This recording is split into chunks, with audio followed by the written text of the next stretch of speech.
All right. Well, we're live, guys. We're we're in the ethos. All right. Oh, yeah. It's 7:01. So look at that. Hello and welcome everybody to this live once a month broadcast. This is three Rocky podcast hosts, one movie breakdown. And this month we will be covering 2013's Grudge Match, which found Robert De Niro and Sly Stallone facing off in the ring.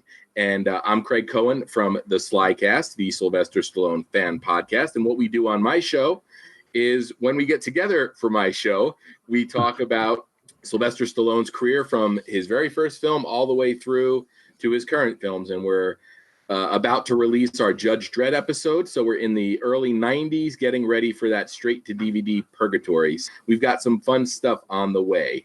I'm going to hand off to Doug Greenberg now. Hey, what's up? I'm Doug. I'm one of the hosts of the Rocky Minute podcast, where we cover the Rocky movies 1 minute at a time. We did a full season of the original Rocky, 118 episodes there. And we're right in the thick of Rocky 2 as we speak. As of this recording, I think we're getting ready to launch right into the coma scene. So, yeah, it's going to be a grueling couple of weeks there in coma hell. So. I just finished your Friday episode today, and I can't wait to do the coma scene. And full disclosure, or listen to the coma scene. Full disclosure, I actually told Doug that I wanted to do the coma scene with him. He misunderstood, and I got an even better gig. It's the stuff after the coma scene, but it's just funny. I wanted to be the one that challenged. The coma sequence in Rocky is the worst part of the whole series. Mm-hmm. Of the whole series, next to it's only singing. Like 8 hours worth of stuff, man. You can't get through that. It's too long. It's too long. You can really trim that down, streamline it a little bit, add those 5 minutes to 10 minutes of coma someplace else, to really beef it up elsewhere. But hey, this isn't a Rocky Minute here today, folks. So, well, it could be. It could be. And my name is Ryan, and I host Going the Distance, the Rocky Series podcast with my brother Ruben, and with sometimes guest host Doug and Craig. You've never guest host, but you've guest on the show. I know, we'll get you on there. sometimes it's hard enough just to get us together on this thing. So I'm really excited today to talk about Grudge Match. And like we mentioned, Grudge Match was voted by our Facebook and Twitter followers. So thank you guys for your votes. The Grudge Match won by a hair. It beat Get Carter by like 5 votes. So when we were deciding what movies to throw into the ring, there was no clear-cut winner here, especially with some of Doug's early choices, which he because they were guaranteed winners. But Get Carter is a really, really loved Stallone film. I look forward to talking about that one day. Both of these films, Grudge Match and Get Carter, and even Detox, we haven't covered on Slycast. So these are some of my favorite episodes with you guys because we're talking about a movie that I haven't covered on the show yet. Yeah, thank you guys for voting for Grudge Match because it really helped restore my fragile ego that was starting to suffer, because this is my first movie pick that has won. It's true. Yeah, I was going to say that I always want to make sure that when we do the votes, I never say when I post it who selected what movie, because I don't want some sort of bias, but it just so happened that Craig's choices, for whatever reason, have never won. So, because Doug's putting in these great, great beloved movies, man. The Copland was the one that I really, I didn't give you guys a fair chance on that one, but I wanted to review that so bad that I couldn't help myself. Yeah. What was it on Twitter, Ryan? Somebody said all 3 of our choices this month were terrible. Yeah. And I think you said something like no vote then. Yeah, you're not voting. It's like someone who doesn't want to vote for the presidential election because all the choices are terrible. Yeah. I mean, I don't agree with that. I could see people having an issue with each of our picks, but I think even like Detox, I think somebody was defending it on either Twitter or Facebook as it suffers more from being one of Stallone's straight-to-video movies as opposed to being a bad movie. Because a lot of times when you see that straight-to-video stuff, you just assume it's bad. And sure. I remember I've seen Detox once. I'll watch it again when we do it for this show. But I remember enjoying it. When's the first time you saw Grudge Match? I saw it in the theaters. That was the first time I've seen it. And I think, believe it or not, it's the last time I've seen it since today when I rewatched it for today's episode. What about you guys? I saw it in theaters as well. It came out around Christmas, if I remember. We had, when I was still living in New Jersey, we'd go to my aunt's house the Saturday after Christmas for like a family Christmas party, and we broke away from that at like 6 o'clock to go see Grudge Match. The one memory I have of this movie is it kind of snuck up on everybody, right? It was one of those movies where it was like, whoa, there's a Robert De Niro, Sylvester Stallone boxing movie coming out. Mm-hmm. I remember like my sister, who's like a huge Rocky fan, like sending me a text or hitting me on Facebook and being like, what is this? So yeah, I did see it again. I think when it came out, probably when it hit the cable rounds, I probably saw it on HBO. So, and then I watched it a third time probably for this sit down. Okay, so you've seen it about 3 times. Doug, what about you? I saw it about a year ago for the first time. I never even knew it existed. That's how much play it didn't get around this area. That's crazy. But, I remember you like saying, "Hey, has anybody else heard of this movie?" Yeah, I think I announced it in a Mighty Mix or something like that. Yeah, I remember. Never heard of it. I'm like, Stallone in a boxing film that's not a Rocky film, co-starring Robert De Niro, who's Raging Bull. I said, how did I never hear about this before? So me and my wife rented it on demand, and I mean, we'll get into it. There's highs and lows, highs and lows. I wish Stallone would get in this kind of shape more often, because he was a lot leaner. I think they were lightweights or middleweights or something in this movie. Light heavy. Light heavyweights. And I got to tell you, when Stallone isn't carrying a lot of weight around at this age, he looks dynamite. Agreed. Yeah. I actually noticed that because I hadn't seen this movie since its film release or theatrical release. And seeing this build here in 2013, I was like, oh, yeah, he looks lean. It looked good. It looked really good. And I know he's totally meted out here for Rambo 5. But, yeah, it was a good build. I agree. But you know what? How old was he here? This was 6 years ago. He would have been like 66 here. That's still pretty incredible. Yeah. And De Niro, too. I mean, they kind of play up how out of shape De Niro was.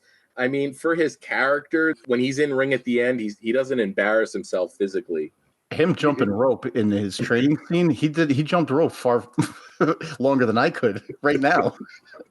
Well, De Niro is like a serious dude. And I mean, it's easy to forget now after 15 years of Fokker's movies and sort of just taking the paycheck movies. If you watch Raging Bull, which I know you guys have both said you want to find a way to cover at some point, when he commits himself to a role, he's one of those actors that commits himself to a role. And I'd like to think that Grudge Match was one of those movies that sort of gave him a chance to work that muscle that he hadn't worked in a long time. Speaking of Raging Bull, so this film obviously plays on 2 huge notable roles by both actors, and both of them being boxing movies.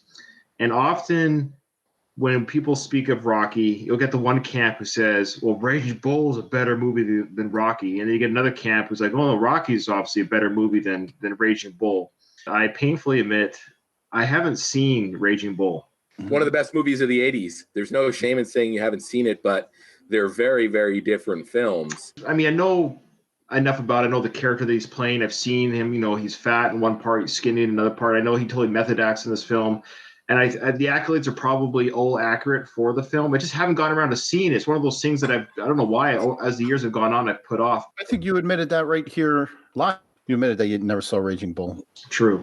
You have to put it in your repertoire. It's a fantastic film. And the problem is now I have young kids. I have to watch all these adult movies when they go to bed. And it's just so hard to watch anything that's not PG-13 past 9:30, 10 o'clock at night, and I'm falling asleep. I'm going to watch it. It's going to happen. And I would like to actually put this out here. It'd be kind of fun to review that film together as our trio and talk about the arguments for and against both films, which film truly is the better film, if we could be objective enough to talk about that. So don't talk about it now. Yeah. It'd be interesting, and we could bring on somebody who maybe is a Raging Bull fan. But this movie, though, plays on the fact that both characters, this movie is very meta. Yes. Because it's extremely meta. So it's playing on the idea that both these actors have been in, not competition with each other, but, De Niro and Stallone both come from the same school of Italian, kind of rustic films, and they both have shadowed or not shadowed each other's careers. They both have had critical accolades. They both have had critical bombs. And this film speaks to all of that. So the boxing metaphor lives again. In this, and you guys want to talk about some of the metaphors that are brought up in this film? Well, the obvious one is the Rocky versus Raging Bull. Stallone versus De Niro, Razor versus the Kid. That's the most obvious competition, not a competition that I could think of.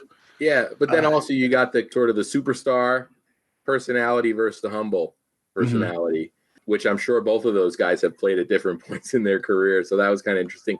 I do think that like the way this movie opens is really cool. You know, they open with that, the fight game with Jim Lampley. I don't know if they call it the fight game or not. They set up the whole movie in that 5 minutes. Hello again, everybody. I'm Jim Lampley. Certain athletes are born enemies. Bird and Magic, Ali and Frazier, Nancy Kerrigan and Tanya Harding. But the fiercest rivalry was between two fighters from Pittsburgh with the names Razor and Kid. 1982, Pittsburgh.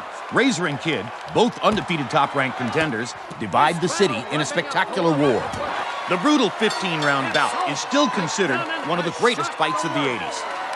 Kid and Razor quickly rose to superstardom, and the man behind their meteoric ascent was the late fight impresario Dante Slate. As the world clamored for a rematch, Slate knew that ratings would turn to dollar signs for both fighters. The rematch drew the biggest television audience since the Thrilla in Manila 9 years earlier. But this time the story was different. Razor soundly defeated Kid in a lopsided victory that was over in 4 rounds. What lay ahead was the tie-breaking grudge match that would have brought each fighter millions. Then came an announcement that shocked the world. Today I'm announcing my retirement from professional boxing. Man's a coward. I'm gonna get my rematch with this.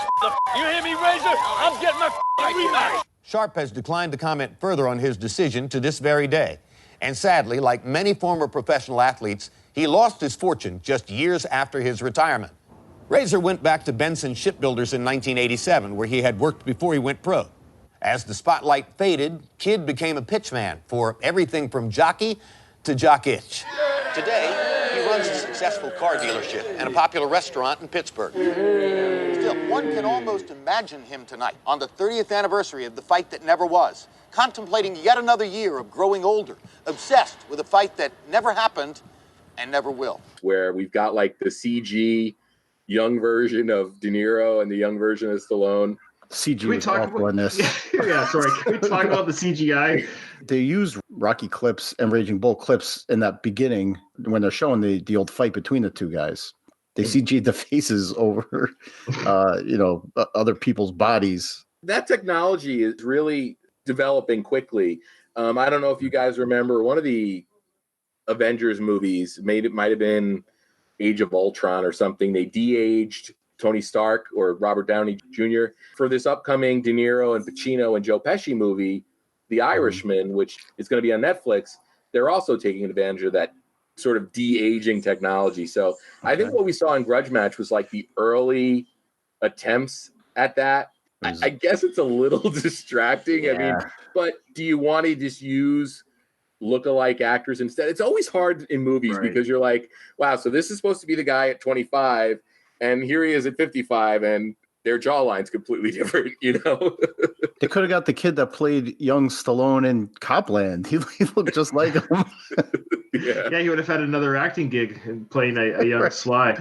But I think that was kind of what we wanted to see, though. You're selling, Raging Bull versus Rocky, quote unquote. Mm-hmm. So I think if we didn't see those two actors fighting when they were younger, I don't think as viewers we'd be as excited to see them fight when they're older. The setup at the beginning of this film was good. It was well done in the sense of we're kind of thrown into right away the lives. The match won, Razor won, I believe. And no, sorry, who won the first match? Yeah. Razor won in 15. They almost went the distance, but he knocked. Hold on a second. No, Kid won. Kid won that one. And then the second fight, Kid wasn't prepared for it, and Razor beat him in what, like 4 rounds? Like the fourth, yeah. Okay. Yeah. And then we find out later that Razor, at a press conference, retired from boxing. So Stallone, every time he played. So yeah, another great CGI sequence with the de-aged Stallone playing a 30-something-year-old boxer. A quick press conference, and he retires from boxing. I think it's incumbent upon Stallone that anytime he plays a boxer, he has to announce his retirement. I do want to say that right out of the gate, I appreciated the fact that Stallone really didn't bring any Rocky to this role. He was able to sort of play a boxer who didn't talk like Rocky, didn't have Rocky's mannerisms. I appreciated that, and I thought it was cool. And I don't know if it's more the amount of respect he has for that character. He didn't want to sort of cash in on that cheaply or any more than they already were with the concept. But I thought the performance wasn't Rocky Balboa. No. Yeah, it could have easily faded into that, and he really did a good job keeping it separate. I agree too. And I think it's funny. I saw this in 2013 and I haven't seen it in 6 years. And I will say this is actually a good acting job on Sly's part. It is reined in. It's not over the top.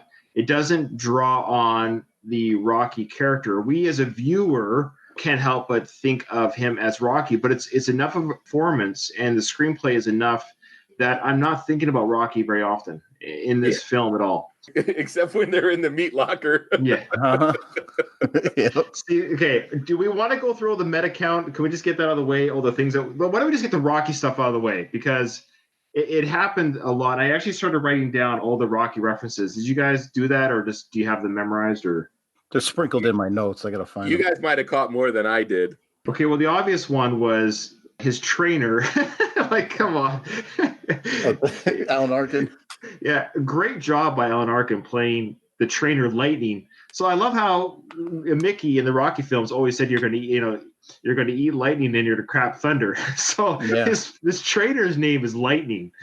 The writers who wrote this, did they know when they wrote this character of the trainer, they must have known that they were writing a Mickey-like character. Oh, absolutely. Totally. Burgess Meredith played Mickey like nobody else could have played that character, or really there's no other character like him in any movie. The writers, they had to have really been conscious of that when they wrote the Lightning character to make him kind of like Mickey, but a little more funny and witty, not as angry.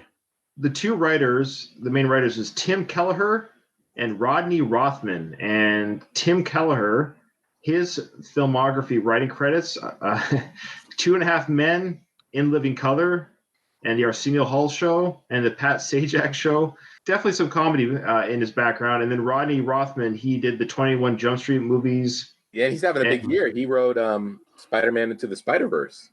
Oh, he did, yes. And he also directed that. It was his directorial debut. Wow, there you go. And that was well received by the masses, so good for him. Bravo to him. And he started off writing for The Late Show with David Letterman. That's a pretty good way to get your start.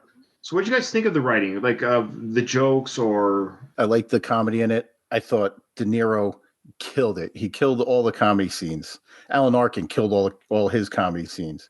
Kevin Hart, every time he's on screen, he kills it. Stallone, every time he tries to deliver a comedy line, it really bugs me because he just doesn't have the timing. He doesn't have the delivery.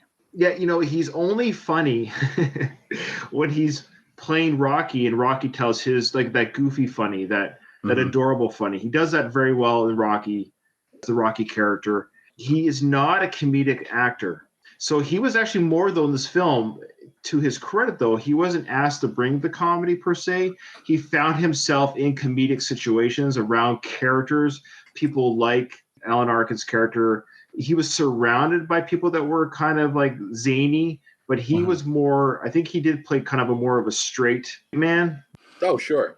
Yeah, I mean, he did have those couple of moments, though, like when they're going to do the skydiving stunt, and he throws De Niro out. I mean, that's like the punchline-y type of humor that I think works for him. And I also love not to jump around, which we love to do on this show. It's inevitable. But when they're recording the commercial for that the casino buffet, and they're both like reading their lines as stiff as could be, and then or Razor starts talking about the dangers of gambling. It's showtime at the Miraquois Casino. Slots, entertainment, and the best buffet on the Monongahela River. Just ask these two. Whoa, will you get a load of that hunk of meat? Hey, watch him out, Billy the Kid. McDonough one-time light heavyweight champ. I'm right over here, right over by the delicious prime rib. Sorry, Henry Razor Sharp, one-time light heavyweight champ. I didn't hear you as I am distracted by this mouth-watering chicken breast. Well, if you got a gambling problem, if you're kind of like a degenerate, I wouldn't come down here because gambling is a cancer. There's no getting around that. Please just follow the script, Razor.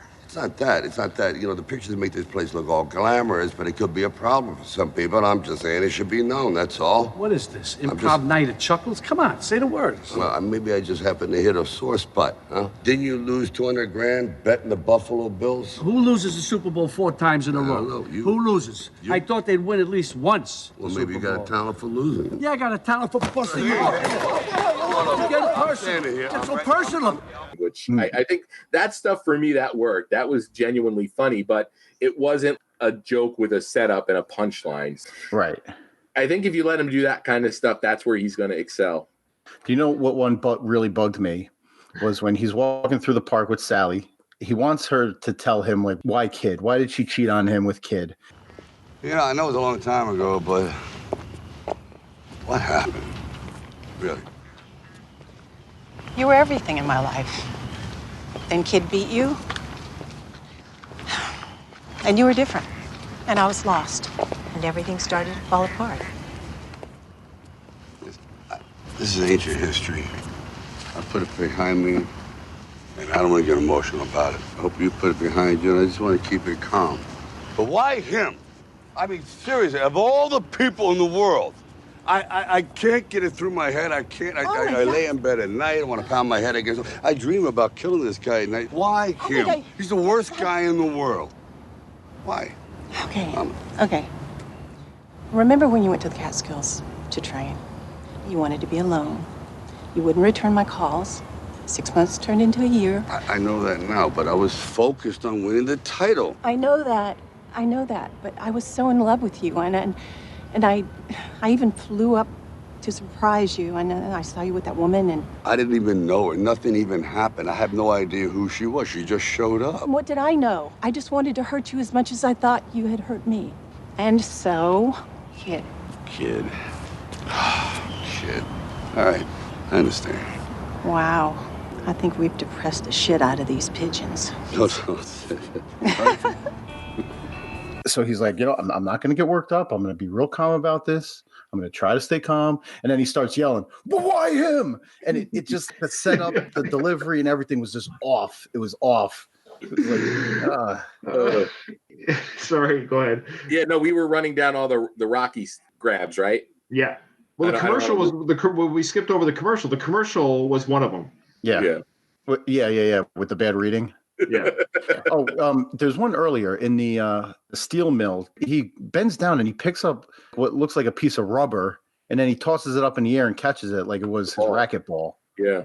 Yeah, I caught that too. Yeah. It didn't look like a broken racquetball, did it? It just looked like it was a piece of metal. It was a piece of metal. It was metal? Oh, I think so. I think it was like a cracked off or welded part of metal or something. But he picks it off the ground and he chucks it in his hand just like he did with that rubber ball. Yeah. Yeah, totally. That was another Rocky moment. Another one, of course, was the eggs. The eggs, yeah. I mean, that was an obvious one. Fighters still do this? Seems like a lot of cholesterol. Quiet. Drink up. And don't throw up. And he goes, do people still do this? Yeah, they're kind of high in cholesterol. But he dribbles. He couldn't get those all down. He dribbled a lot down his shirt, which... This had to be an actor moment where Alan Arkin reached down and like wiped it off his shirt for him. He also, that last gulp he held in his mouth, he didn't swallow that last gulp of it. And another one was press conference, goes without saying. Mm-hmm. Most boxing movies, but then you got Razor being laid off from his job, just like Rocky got laid off from the meat factory. What else you got here? Oh yeah, he talked about it in the boxing match. He says he doesn't want to get cut, he doesn't want to have his eye cut. Yep. Your eye's almost swollen shut. Okay. Didn't work anyway. At least you don't have to cut me. You don't listen to a thing I say, do you? Not this time. He's hurting too. He is. Also, he told his trainer not to throw in the towel. He's got you figured out. So what? So I'm going to call a fight. There was an elevated train running by his house or something. Being blind in one eye. Yep, the eye. Sharp's right eye is badly swollen, fighting half blind. Every time you come out from the left with the hook, you're knocking the snot out of him. You can't see it coming. That's bullshit. It's not bullshit. How do you know that? Because Mom told me. What do you think, she made it up? I'm telling you, that's the way it is. That don't matter. I'm kicking his ass, yo. What do you do that for? You go out there, you attack his blind eye, then everyone's gonna say you didn't beat him at his best. You're not gonna be able to live with that. You're not gonna be able to sleep at night. I'm taking what's coming to me for 30 years. Kid, you want to do this right, you gotta stand in front of him where he can see you. It's crazy, the blind eye. The last one I got here was, of course, you have the training montage. We have two of them. We had the failed montage where you can't lift the tires, and he's pulling the car that almost runs him over. Then the successful montage after he knows why he's fighting, the proper reason why he's fighting. He pulls a big rig and he's able to flip the tires over. This movie would not exist even if Robert De Niro had done Raging Bull, let's say, as it was, and let's just pretend Stallone was just as popular as he was in 2013 if he had never done Rocky. This movie would never have been made if Rocky never existed. Oh, Like, yeah. So what I mean by that, though, these writers and the people that greenlit this movie, they were banking on the success of Rocky. The same way you could almost argue with Michael Keaton, who did that Birdman movie. That movie works because Michael Keaton played a superhero as Batman. So you've got that meta of life and actor, reaching their golden age and what they used to be. That's exactly what this movie's playing on. In a comedic way, how do you think this movie would have worked had it not been a comedy, a straight-up drama like Birdman? That's a good question. I think the concept of this movie just lends itself so much to comedy that I think if you do a drama with two older guys, it could just become depressing. Yeah. Well, but maybe that's the film we're looking at here, and because there was enough parts in this film where it played as a straight drama. The relationship with the Punisher and his dad, BJ, yeah. But then they would have conversations about his name being BJ. Hey, what's BJ stand for? Huh? Bradley James. It stands for Bradley James, but I like BJ. We all do, kid. But it's one thing to get one, and it's another to be called one. That is clever, I gotta tell you. Kids in school used to say that. So I smacked the loudest one in the mouth, made the rest of them stop. I'll bet. So I spent like a month in the principal's office because of people saying stuff like that. Like that was like an ongoing joke in the film where they even went down to getting jelly beans for the kids. Scotch jelly beans, right? Yeah. Butterscotch jelly beans. Dad, what do the letters in your name mean, the B and the J? You see what you started? You did that. You started this. Well, Trey, I'll answer that. B&J stands for butterscotch jelly beans. Really? A lot of guys like butterscotch jelly beans. But you know the problem? Sometimes women don't like to give guys butterscotch jelly beans. I love butterscotch jelly beans a lot. I like to have like 100 a day. Wow. Well, what an appetite you have. Boy, oh boy. That was the rare good kid actor. Yeah, he was good. Yeah. Yeah, I like that kid. He actually had one line in one of his lines in the film actually made me like truly LOL. When him, Sally, for the Punisher and the Raging Bull, they're all at the diner.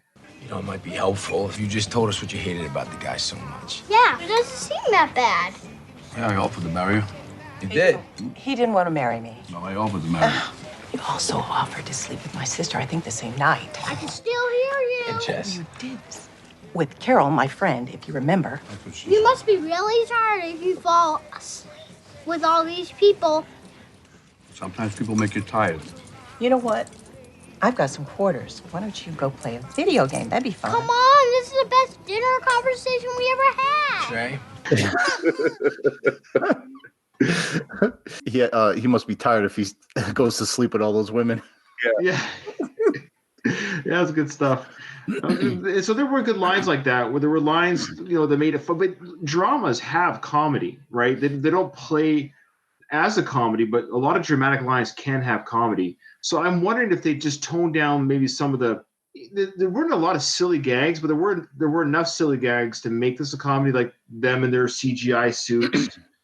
But you could have easily just turned that into they were asked to be part of a CGI program, have the suits be black or a blue, and have them not the bulbs be so big, and make them more realistic of how they look today. And you could have played it where they do bump into each other and throw punches, and the fight still goes viral. So I think every scene could have been knocked down out of comedy, and I wonder how it would have played to the critics had it been approached The Wrestler with Mickey Rourke or something like that. You had a boxing drama with Robert De Niro called Raging Bull, and you had a boxing drama with Sylvester Stallone called Rocky. So are you really going to want to go down that road again? Yeah, you're bringing the two actors together, but Yeah, they're older too. You could say, like, we've already seen this before. Give us something fresh. It That's turns out the fair. critics didn't like it anyway.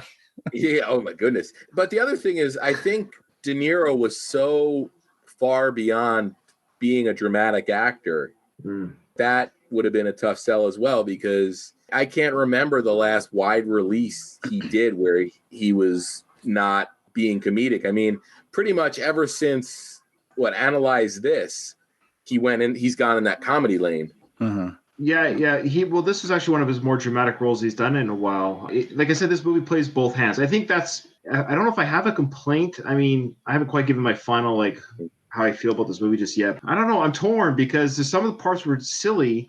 There's some parts are really good drama, and maybe that's just what that film is. And Doug, I agree. We already got the drama, heavy drama. My goodness, with Raging Bull, from what I can understand. With Rocky, of course, the drama.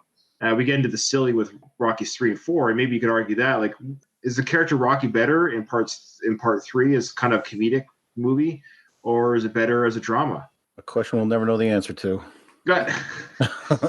So here's a joke that kind of failed when I watched it. Razor and Kid, they end up in prison, right? They had that. How did they end up in prison again? I can't remember. The fight at the studio. Yeah, they basically destroy the studio. Oh, so they went to prison because of that. Okay. We have a Kid at the prison. He's just chirping.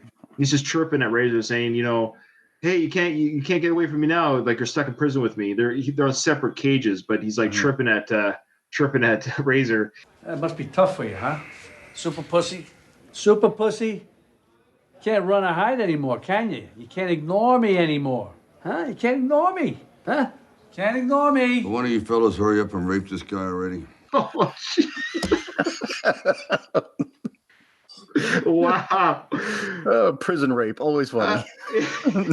Like, I'm kidding. Okay, Doug, we have to say it every episode. You're a cop, right? Maybe not for long. Really happened? How much raping happens in prison? Like, is this a... Well, not even that. This is like the county lockup, right? I know. Oh, it's municipal. It's like the drunk tank at the old city lockup. That's got to be the least likely of places that you're going to get sexually assaulted, right? Right, yeah. I don't think it's as prevalent as, the movies would have you think. No. What do you think of the car crash? Am I missing something here? What? Dante just told you you're playing the Console Center. Yeah. And you act more nervous than excited. No, listen, I'm excited. It's just I don't drive a lot at night, and I'm kind of concentrating. This is going to be huge. Sally, are you okay? No, I mean, you're cut up here. I never saw that guy. He just came out of nowhere. I swear to God, I never saw him. Jesus. I forgot that he was blind in that eye, and I really didn't know why they included that. But then I guess that was to illustrate that he didn't see the car because he couldn't see out of his right eye. Yeah, and that's the scene that I'm talking about. There's nothing funny at all about that scene. That scene is brutal. And when I saw that in the theater, I forget who I was with, but both me and the person I saw it with, might have been actually my brother Ruben, actually. We both jumped. Like, whoa, we did not see this coming. They're just in a car ride. Mind you, it was another Mustang. Stallone in movies cannot keep his Mustangs together. Oh, yeah. Now, do you guys think, aside from it being a sort of quick nod to Rocky, but do you think they sort of gave Razor that impairment to make the fight a little bit more believable? Because as great as De Niro was with the physicality in Raging Bull, you can't really put him on the same level as Stallone physically. So I almost wonder if they gave Razor that handicap to sort of give a believable reason that Kid would be able to do what he did in the ring to him. And that's a good point, because we know in this film, and the second time I've seen it, I really played to the strengths of both boxers. And I think in the film we see that the Kid is actually a better boxer. In their prime, the Kid was a better boxer. He's kind of like an Apollo Creed to Rocky. That Apollo's a better boxer, and as we know, the only thing that beat Apollo was time. His time had ended.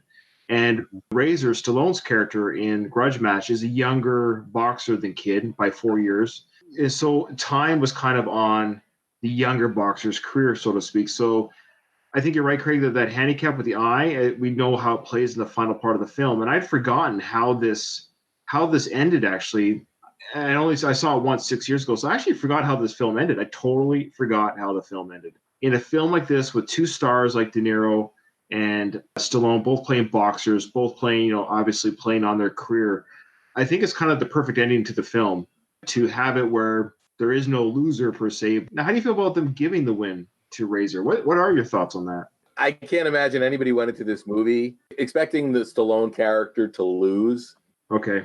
I remember going in and not being 100% sure where they were going with it. But at the same time, in the back of your head, you're like, it's obvious the Stallone character is going to win. I think really it doesn't really matter because, like you said, you didn't really even remember who won the fight. The winner of the fight really isn't the important part of this movie, right? No, and I think you're right. I think they can't have. I mean, you look at the ring, you can see that Razor has just taken better care of himself than Kid has, and that plays into the real life world that Stallone has taken care of himself better than De Niro has. And nothing, De Niro has no shame. This isn't about body shame. This is Stallone spends 20 hours a day working out, and De Niro doesn't. And De Niro's, I think, 70 in this film, so he's got nothing to frown at. Like, I'm sure I'll look like a schlub when I'm 70. And he didn't even look that bad. He just looked 70 years old. That's all. And Stallone is not a normal looking, in this film, 66-year-old. That's not normal. It's your normal guy walking around the street. So you can almost argue that Razor over the years, over the last 30 years, for whatever reason, has decided to stay cut. And the Kid has not. Yeah. Now, did they actually reference their ages? Did they do like the tail of the tape or something? No, I'm just going by their ages in real life. I think I don't think their ages really came up, but I think it was played to a bit that Kid was a more seasoned boxer. He had a longer career, and I think Razor came in at the end of Kid's career. That's why he kind of caught him at his tail end of his career, that he wasn't at his best. Mm-hmm. I didn't know which direction they were going to go with who won the fight. And still, I don't know why they did choose to pick Razor over Kid, but I guess you can argue that Kid won more when he was able to reunite with his son. Like, Kid really had a wider arc in this movie than Razor did. He was the womanizer. He was a piece of garbage in the beginning. By the end, he had a son who he never met before, his grandson. He didn't get the girl, but he got what ended up being important to him in the end. He got to have a relationship with his son after 30 years of not knowing him, played again by the Punisher. And he's got a grandson. So let's talk a little bit about the cast. We've kind of skipped all over the place. Let's talk about, what's his name again? The guy that plays the Punisher? I always know it. John Bernthal. Okay. When I saw this film, I had already been a fan of Walking Dead. So I knew him from Shane from Walking Dead. I thought he did a great job. I think I enjoyed his performance more the second time around than the first time. It was a lot more subdued because he usually plays a very intense personalities in movies, and that's just his character. I mean, that's what he that's what he's cast as. He can play a very intense. The Punisher, for Pete's sakes, is very intense, very brutal. But in this film, he played a really subdued character, and it was actually a really human performance. Yeah, and I'll speak to that in a minute. But I have a funny story about him. When The Walking Dead first came out in New Jersey, it's like horror convention central. They do 4 major conventions a year in Jersey alone. They do Monster Mania and Chiller Theater. I used to go to them all. They'd have one in October and one in the spring and probably March. And me and my brother went to it's like right over the bridge from Philadelphia, Cherry Hill.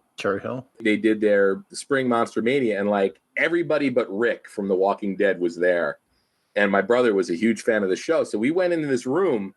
There wasn't a line or anything. I mean, the show was like brand new. But my brother went around and he met all the people from The Walking Dead and got their picture with them. John was there, and super cool guy. So that's always cool to see. And yeah, he's being paid to be there, but whatever. I mean, I've had experiences at conventions with people that are being paid to be there and they're still dicks. So the one thing I did notice the second time watching this movie is how much you see him sort of doing De Niro. There's enough of it there where you can see that they're father and son, which I think it's really subtle, but there were like 2 scenes, and I wish I wrote it down, where his delivery, and I think he repeats himself, which is something that De Niro kind of does all the time. But I thought it was really sort of like a little subtle hint that you could see that they were father and son. I wish I could think off the top which ones those were. It might have been when they were arguing about the car that he gave him, where he's like, take the keys. So why'd you come back? I just want to give you these back, right? Oh, I have a dealership. I can't have my son drive around in that old piece of shit. Look, I appreciate the gesture, all right? But just, you're not buying me back in your life. It's not gonna happen. Just take the keys. Take the keys, please. But I just remember some of the dialogue being like really reminiscent of the way that De Niro would deliver it. Okay. I thought he played a great part in it. Did the age seem a little off though? I mean, I don't know how old he was when he filmed this movie, but he didn't look like a guy that was born in. Well, they really didn't 30 establish. years. They kept saying 30 years. 30 Yeah, years. but what was the kid born 30 years ago, or they never really established they were rivals, and Razor kind of really hated Kid for doing that to him. But the only thing in my head, I was like, oh, maybe she had the kid a couple of years prior to that, because maybe he was 30 when he made this movie. He just didn't look 30 to me. Yeah, no, he. I think from what I saw, he was born in 76. Yeah. So in 13, he would have been 37. Yeah. And just the fact that he had this whole college career that he referenced that Kid had been following. Did that confuse you too? Well, it was kind of one of those cheap things where Kid's not supposed to know that he has a son, or he knows he has a son, but he stepped away from his life. But then you see that he's secretly been watching him and was proud of him. It was a cheap screenwriting sort of technique, I think, to find a way for BJ to forgive Kid after being so careless with his grandson. But then was he pretending not to know who he was when he first ran into him? If he knows what he looks like that part confused me. Good point. I didn't even think about that. What confused me, and it wasn't until actually it didn't dawn on me that he was the son of Sally, who slept with both boxers. They don't really play to that. That's a weird. Razor was that close to being this kid's stepdad. Isn't this kind of I thought that was a really weird writing. They didn't really talk about it very much. Like, oh, this is your kid. The time that she cheated, Sally cheated on Razor 30 years ago. That's why they broke up. That one time she gets knocked up by Kid's kid. Yeah, no, by Kid. By Kid. Yeah, she gets knocked up by Kid's kid. Yeah, she gets. What about Kid's kid? No, and I don't know if I was iPhoning at the time or something, but I don't recall when Kid Jr. told De Niro's character Sally is the mother. I don't think he had to, because he said, "I'm your son." I thought it was implied. Yeah, but who's the mother? That he was the product of her infidelity. Yeah, but that was never. He just said, "Hey, look, dude, I'm your son. Okay, let's go have some coffee." Yeah, I just think thought he was able implied. to connect the dots. I mean, maybe because it's been 30 years. So I guess the one girl he had sex with 30 years, but he said himself that he was a player, that he had multiple relationships. Like Doug established, he'd been keeping track of him. Oh, right. Yeah. Yeah. At some point, she told Kid to stay out of her life and her son's life. So maybe up until that, I don't know. Was it months? Was it a year or two? Who knows? But maybe he was around in the beginning. But then, he's such a piece of garbage that she wanted to have nothing to do with him. So she told him to scram. But he took it upon himself to keep track of his son's growth. So Jason Haynes is chiming in. Welcome, Jason. He says he can't hear me. Can you guys hear me? Yeah, I can hear you. All right. He says he's yelling and goes, "Ryan, we can't hear you. Your audio sucks. It's too low. Hello." Where I can't see this. That's in Facebook. Oh, is it? Yeah. Oh, so Jason, if you can hear me, tell me if you can hear me now. If it sucks, but if you guys can hear me, okay, that's all that matters, because then it'll be fine for iTunes. We got some chat over here on YouTube where Davey Gregg says he hasn't seen this movie yet. Every time he listens to our show, he's got a new movie to watch because we keep bringing up Sly movies that he hasn't seen yet. Right. And he says that this sounds like an incest movie. We're probably not explaining it very well. See, the problem with our reviews, Greg, is we're not very good at giving proper synopsis of the movie. So we really encourage people to see the movie, then listen to our show, because we don't give a very good Siskel and Ebert synopsis of the show. We try, but it's terrible. Kind of all over the place, and it really is terrible. It's the one thing we're always going to be consistent at. Poor quality. A poor quality product. I'm with you, man. Most of these movies I'm seeing for the first time or, for the second time because I haven't seen it for 30 years or so since. So I'm right there with you. Well, Jason keeps saying that it's really low, so I don't know. But do I sound low to you guys? No. Is it just Ryan is low, Jay? Apparently. Navy Greg, am I low? Tell me on YouTube. Okay. Well, if I am, I can boost it post-production. But what did you guys think of Kevin Hart? When I saw this film in 2013, I didn't know Kevin Hart from anybody. This was the first time I've seen him perform, was this film. I remembered him from Soul Plane. Okay. Which is a movie I love. And I knew him kind of from his stand-up. I think he's the reason this movie is as much of a comedy as it is. He's such a big personality. There's a handful of short jokes. I like how he kind of gets right in front of those.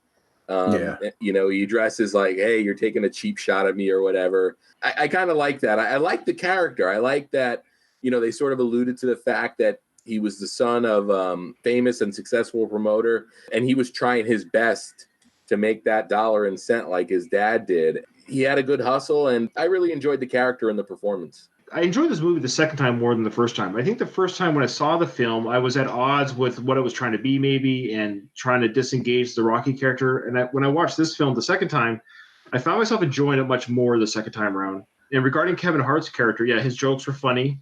And I like the one little banter he had with Stallone where Stallone called him short. So why are you here, Junior? Why am I here? You know what this is, Razor? A bad movie? It's a video game. Right. Exactly when did they unfreeze you, Captain America? Captain America? You know, I'd like to take you down a peg, but it looks like somebody already beat me to it. A height joke. That was good. That's original. Let me tell you something, Razor. Height ain't nothing but a number. See, in Thailand, I'm in the 95th percentile, which means I'm okay over there. So what you said can't hurt my feelings. And no pun intended, but talk about calling the kettle black there, Sly. Well, I think in that scene, I think Sly had to be on maybe an apple crate or something. Kevin Hart is short. He probably is 5'5" or something. Like I think he's 5'4" or 5'5", yeah. Yeah. And so Stallone must just love being 4 inches taller. You know what else I liked about his character is, you know, they constantly showed that he was holding back the amount of money he was going to share with them, which was money he was going to keep for himself. Yeah. And I like how he kind of used that as a way to sweeten the pot when he needed to. I'm about to lay something huge on you. I got a company that wants the official rematch, December 15th, Palace Theater. They're going to pay each of us $75,000. Each of us? I don't know why I said that. I meant each of you. They're going to pay each of you $100,000. You just said 75. Now you went to 100. Yeah, that was before because I was thinking about the thing I did in the house, but it's Don't not worry that. about the numbers, because it ain't gonna happen. Just give me the $15,000 you promised me for the game. Hey, Jago, you promised him 15 grand. First of all, give me the money. Why are we talking about that? Because they're not going to pay you. You'd be lucky if they don't sue the both of you for breaking up all the I needed that money. Okay. I needed the money. I should be doing this for the 15. Okay, what you should do is get off me in front of this police station. My take on Kevin Hart's character is every movie that he's in, he's one of the main players. And usually, like the movie Get Hard with Will Ferrell or The Wedding Ringer with Josh Gad, which are good comedy movies in their own right. But usually by the end of the movie, I'm a little full of his shtick.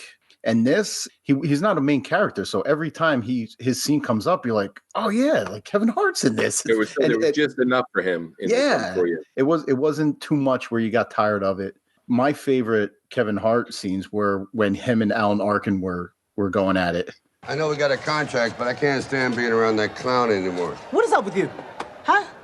What did you wake up on the wrong side of the tenement this morning? Hey, Webster, show a little respect. And I choose to believe that you just called me Webster because of my dictionary-sized vocabulary and not because of my height and race. Nope, it's because you're short and black. That's funny. That's real funny. What was Jesus like? I'm curious. Was he cool? Come on, kid! Hey, listen, you gotta hold it down because you're driving me crazy. I'm sorry. Do I give a shit? No. Man, are you gonna be feisty when you hit puberty? They were hilarious together, like legitimately funny. You know, Alan Arkin's making the short jokes and Kevin Hart's making the old joke. Alan Arkin is a very funny man. Doug, we got some kissing for you. Sly was kissing in this film again. How'd you feel about that? It wasn't as disturbing as The Specialist. Few things are. So how do you think Kim Basinger did? I think she was, quite frankly, the kind of the weakest of the film. I know it's kind of a thankless role to play the girl that cheated on the boxer and she's trying to get back. It's not a great character arc. It's not her fault. She's a plot device. she's that extra bit of conflict they needed to get the two of them in the ring together. And it's always cool to see her on screen because, you know, unfortunately, it's just a society in general, I guess, when a woman hits a certain age, I know, you know, there just aren't those roles for them anymore. You're right about the plot device. That's the best way to say it. I think she did fine. I just think out of a very strong cast. I mean, think about it. You have Stallone, who's just a star presence on screen. Then you have De Niro, my goodness. And then you have Alan Arkin stealing his role. And you have Kevin Hart, you know, really coming out of nowhere. For me as a viewer, it's the first time I've seen him in anything because this was 6 years ago. And he would have been young then, like 28, 29, maybe 30. She just kind of came in. It's like, oh, yeah, look, it's the chick from Batman. I'm not sure that if you put anybody in that role, they would have knocked it out of the park because it was such a vanilla role. Sharon Stone. Forget it. Oh, jeez. Do you know who played young Sally at the beginning? Her daughter. Yeah. Kim Basinger's daughter. Oh, really? Basinger and Alec Baldwin's daughter. Her last name is I Baldwin. wonder if it's the one that Alec Baldwin called a pig. Oh. That one call? Oh, my goodness. So Navy Greg has a question. He says he came in late, but he wants to know if this movie is a comedy or serious. And we were talking about that. It is funny. There are scenes in this movie that are genuinely funny. There's very little in this film that is stop or my mom will shoot. The gags in this film actually work. It's not over the top. And so it's subtle humor. It's not Naked Gun humor. It's not stop or my mom will shoot attempted humor. It's actually grounded humor. Anything that's kind of silly would be Kevin Hart, but he delivers it with so if you like Kevin Hart, you're going to like his role. He plays Kevin Hart as much as he does in this film. Yeah, I don't know. I think this film is funny. There were parts where genuinely I laughed. I found myself laughing at the parts that were like a smaller humor, but you know, one-liners and stuff. I can't think of anything off the top of my head. I'm just looking at some of the quotes. Yeah, I wouldn't call this a dramedy by any stretch. I think it's more of a comedy that's grounded in reality. It's not like Austin Powers or Anchorman or something like that. But I think if you're going to shelf this, you're going to put it in the comedy section. And if you're shelving it that way, it's probably the most successful comedy Sly's ever done. Here's a good sequence here that I liked. Lightning, he's the old trainer. He's in this nursing home.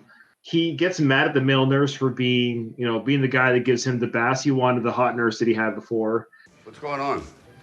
He barricaded himself in with a scooter second time this week. Second time? Sorry, Nora. Lightning, it's me. What's the problem? That degenerate out there. He replaced my girl Maria. Hey, don't say that. You don't even know the guy. He looks like a nice guy. No! Maria gives me the sponge bath, not this guy. His hands are like 80 grit sandpaper, and he's throwing himself into it a little bit too much, if you know what I mean. Christ, I've never been so clean in my entire life. Hey, I'm just doing my job. I know. Yeah, that's what my scoutmaster said. That was Anthony Anderson, too, wasn't it? Yeah, kind of a thankless role for Anthony Anderson. I thought he was going to be in the film more, but he was just his screen name for the credits was Mr. Sandpaper Hands. Yeah. So the line here is, What kind of man knowingly takes a job where he's got to wash another man's balls? He's a hero as far as I'm concerned, pal. and then Razor says, he's a hero as far as I'm concerned, pal. That's a great line. It's lines like that, and like that's calm. You can see maybe the 2.5 Men comedy writing here. That's the sitcom type of humor, which I like. It's silly, but it's funny because it speaks to real life. Like, no offense to our male nurses out there. Any man that's a nurse, they are heroes, but really, what kind of person willingly takes on the job to wash old people's nether regions? So bravo to them. Yeah, I never understood that, how they take that job knowing that that's part of the process. So Navy Greg says one other thing here, and boy, he should be on the podcast. He said it perfectly. He goes, without even seeing the film, he goes, is it like a grumpy old men type comedy, funny with sentimentality? How do you say that word? Being sentimental. So I think that it kind of shoots for that. I think it's a little bit more screwball comedy-ish, a little bit more. I think it's an aging old man tale, and there's comedy bits. Yeah, I think it's a fair probably. No, thinking about what you asked before, or when you mentioned that it was Stallone's most successful comedy, it is, but it's not at the thanks of Stallone. It's the supporting cast that makes it a successful comedy, in my opinion. Well, I would actually even say that you could probably make an argument that this or Rhinestone, and depending on who you have arguing for it, you could argue that Rhinestone is the more successful comedy, just because Dolly is so good in that movie. Right. If the comedy is left up to Stallone, then it's a problem. I haven't seen Rhinestone in decades, maybe since the 80s. I know it's been rolling around in our discussions offline about throwing that in for the vote. But I think for now, out of all the movies we've reviewed, I guess this is the second comedy, but remembering Oscar and remembering Stop or My Mom Will Shoot, which we just reviewed, this definitely works as a comedy. Like I said, there's nothing in this that's embarrassing. I didn't find myself being like, oh, why is Stallone doing this? I actually think Stallone's most successful comedic role was probably Death Race 2000, where it might not have been the awareness he had of himself yet, or just the fact that it was a Roger Corman movie and it's kind of expected. But Machine Gun Joe got all the great lines. He had that great sidekick Navigator. There's so many quotable lines from Stallone in Death Race 2000. And man, that's a movie I wanted to talk about so bad. And I believe I offered it up and it lost already. So it won't be in the running again for a while. Well, there's no rules that you can't re-vote or re-put in. Well, the public speaks, and obviously the public didn't want us to talk about it. We're going to have to put up 3 losers next time, so one of those is going to have to win. Oh, yeah. Isn't that what we talked about doing? We have to. I mean, eventually, we're going to have to roll back and get to movies that we already offered up, because whatever we need to do to avoid talking about it, Avenging Angelo, Spy Kids 3D. The other thing we have to talk about is how big does Stallone's role have to be before it's to qualify it for our monthly meetup?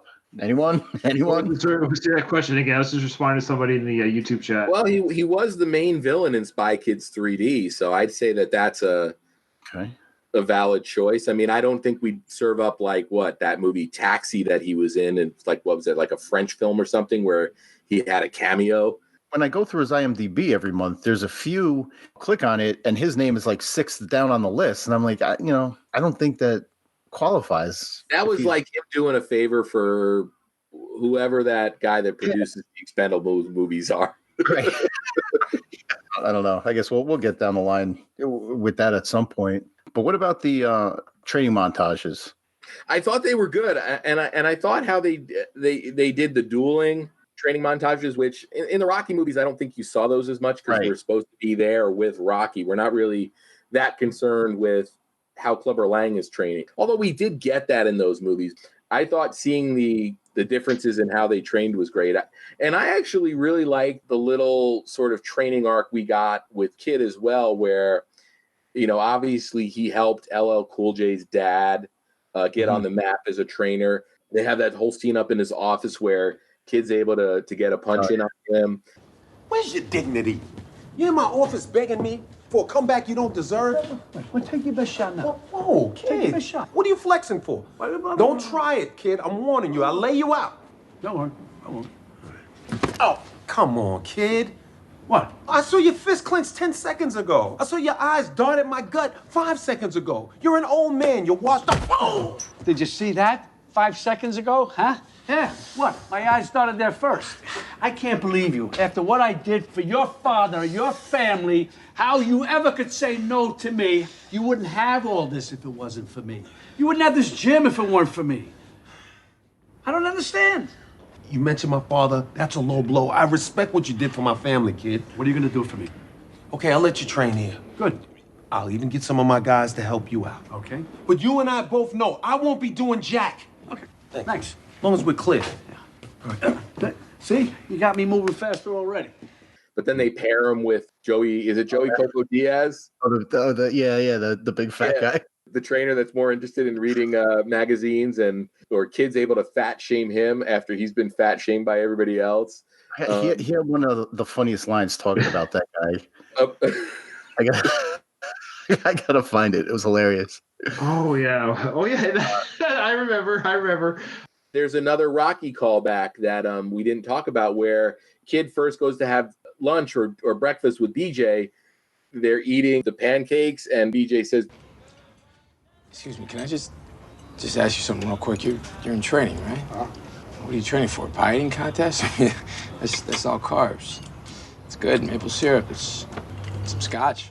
Which is from Rocky 5. That's right. You caught that. And another Rocky reference was Kid when he was skipping rope and that fat trainer was reading the paper. That's what Sly did in Creed, reading the paper while Adonis was skipping rope. Oh, yeah. So ironically, Creed stole something from Grudge Match. my head's about to hurt. I know, meta upon meta.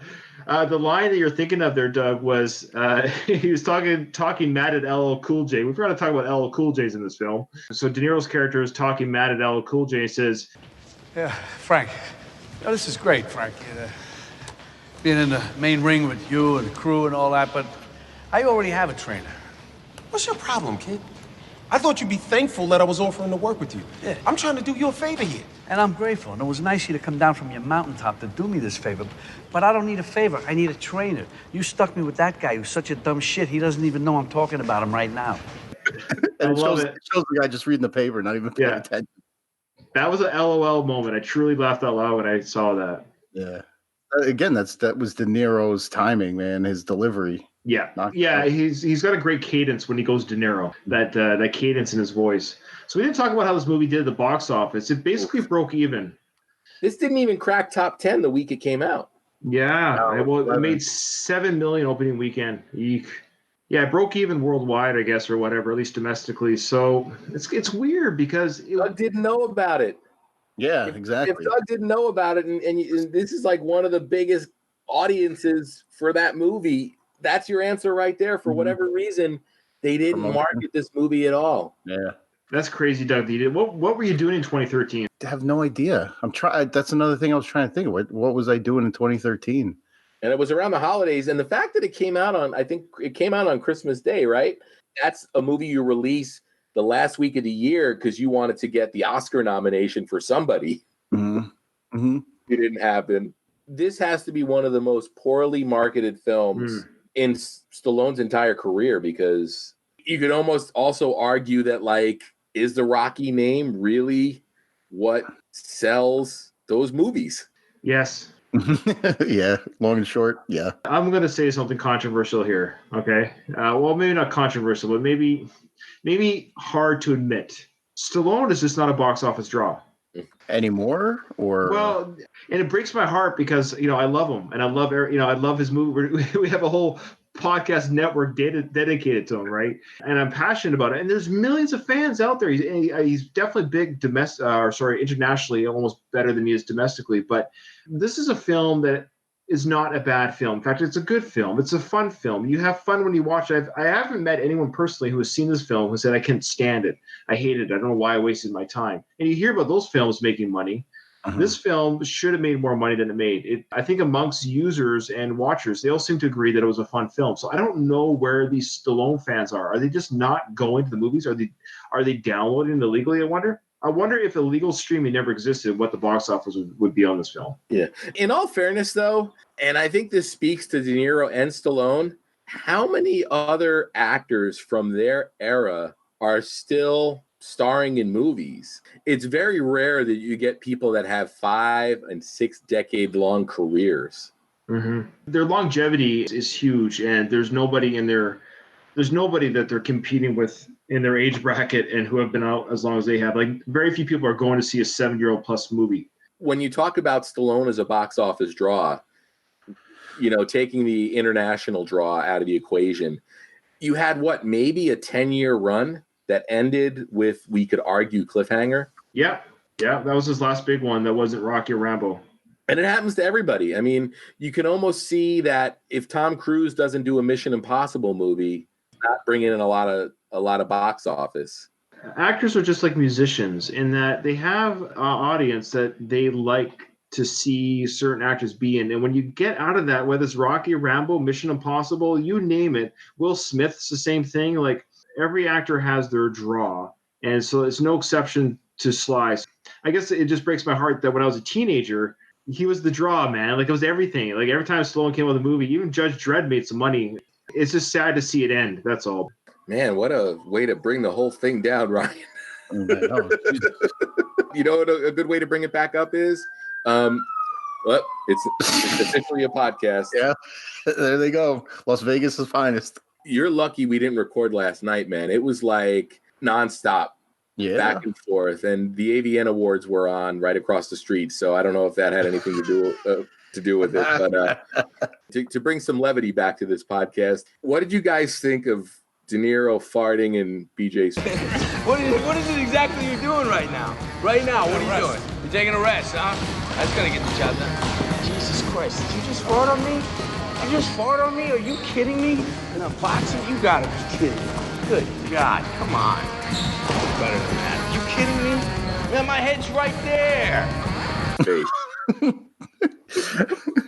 I actually thought that was not written into the script. It was so friggin' funny. It was an ad lib. Yeah. I really thought, because BJ asked him, he said, you fart, and De Niro doesn't really have a reaction. He just throws his hands up. Yeah. Oh, I think Ryan's having a flashback. I was thinking of my brother and I talking about the Rocky workouts, and he actually mentioned that when you do that kind of crunches and workouts, you do fart stuff, and he wondered if Rocky ever farted. And there you go. We have an answer. People do fart during those workouts. Ryan, one of your favorite parts of every Stallone review is the Razzies that he's nominated for. And he was nominated for this one, believe it or not. Really? Yeah. Wow. What? Yeah. And that worst actor. Bullet to the head and escape plan. Yes. He didn't win in quotes. They said it was Stallone's 14th bid for the quote unquote prize, a record which he has quote unquote won 4 times, also a record. Those Razzies, they hate Stallone. No, this was definitely not Razzie Award or even nomination. They just always go for the low-hanging fruit. It's probably one of the most uninspired or uncreative awards that's out there. Yeah. It's like they got an axe to grind with one actor, so they kind of constantly pester him. Yeah, I think there was the one year where, like, when Freddie Got Fingered came out, it got nominated for, like, everything, and Tom Green actually showed up, and they didn't know what to do. I want my awards. Yeah. Because normally they hold these awards, and the guys that are nominated never show up, but Tom Green being Tom Green's like, hey, if there's a trophy with my name on it, I'm coming to collect it. Expect nothing less. Sandra Bullock, she showed up for one of her Razzies, actually. It really helps show what a good sport you are. But yeah, I'm not a fan of those. I like I said, they always go for the cheap stuff. They've never done a controversial nomination. They'll never go after Denzel Washington if he had a bad movie. Right. There was one other thing I wanted to mention when we were talking about the nods to Rocky. There was also, I don't know if it was placed there, but there was a nod to Over the Top when he was hauling that semi. The name on the semi was Roadhawk. Oh yeah. And his character's name was Lincoln Hawk. I don't know if that was I don't know. Maybe I'm looking too much into it. We'll take it. Okay. When I saw the rig, I thought the same thing, that it was kind of a reference Over the Top.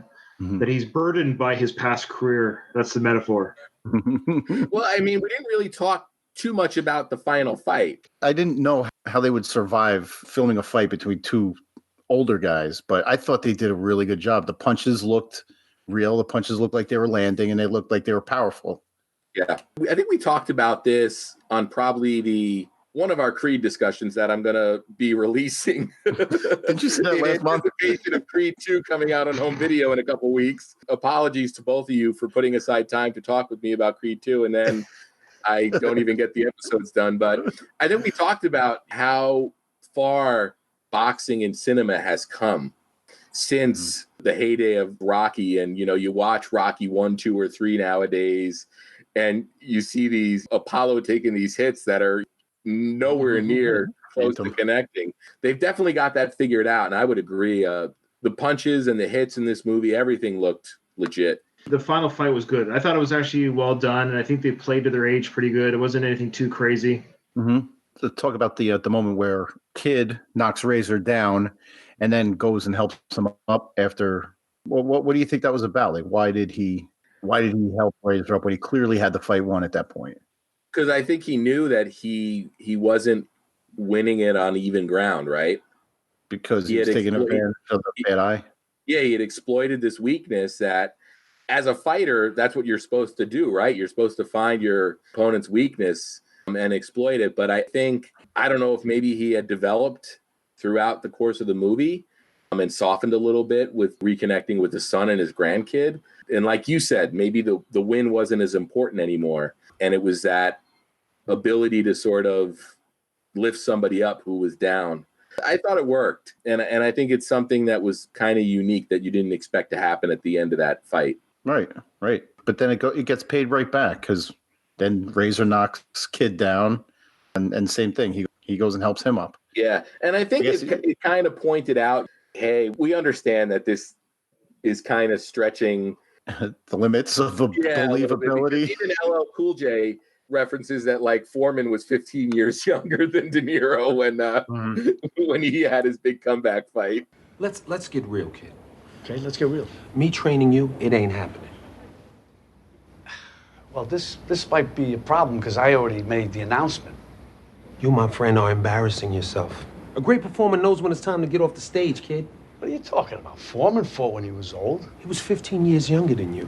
Yeah, they made a joke out of the whole thing. It's not like they tried to play that too seriously. And I don't know. I thought it worked well. There were some hokey parts of the whole movie that didn't work, but I mean, I don't think it deserved the lashing that it got. For the first time in a while, this is a film where I really, really disagree with the critics. I think they were being silly harsh on this, so I disagree.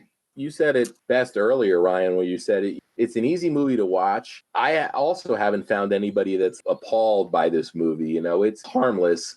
I think a movie can be a lot worse things than harmless entertainment, and that's what this was. You know, I guess maybe if you're such a super fan of either Rocky or Raging Bull, and you want to see the two of those films sort of continue to carry those legacies or whatever, but use those movies as a jumping off point to have a little fun 2 hours.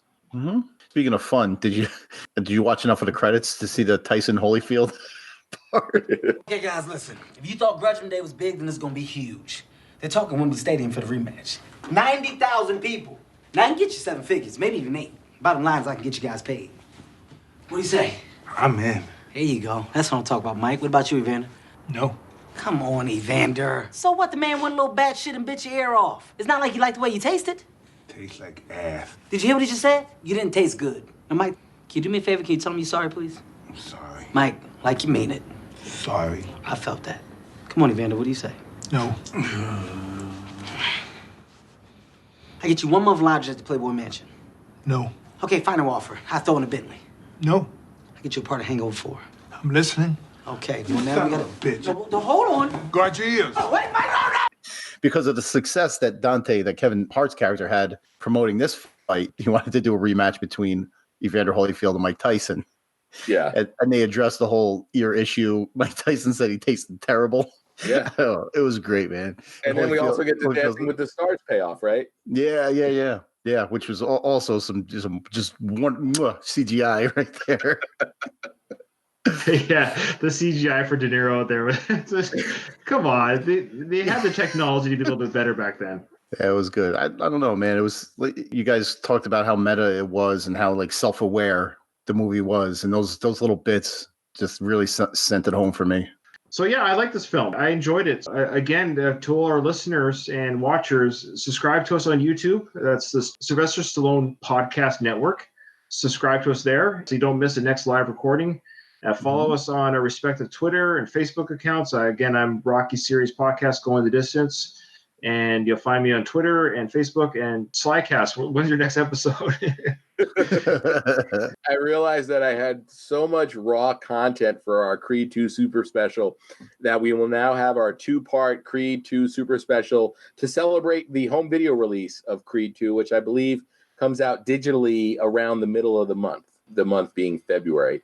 And then we're going to follow that up with our Judge Dredd episodes. You're going to have a 1-2-1 or 1-2-3 punch from Slycast in the next month and a half. I look forward to it. I always go to my iTunes feed and seeing when that Slycast update will come. So we're fans. We're not just friends, but we're fans of the show.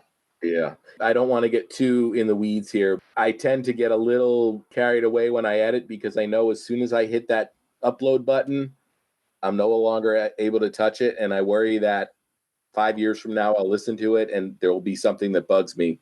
So I try and get all of those little technical things that our listeners probably don't even hear, or you guys know how it is. You know, there's probably something in a recording that bothers you and you try your best to fix it. And a lot of times it's stuff that I've done.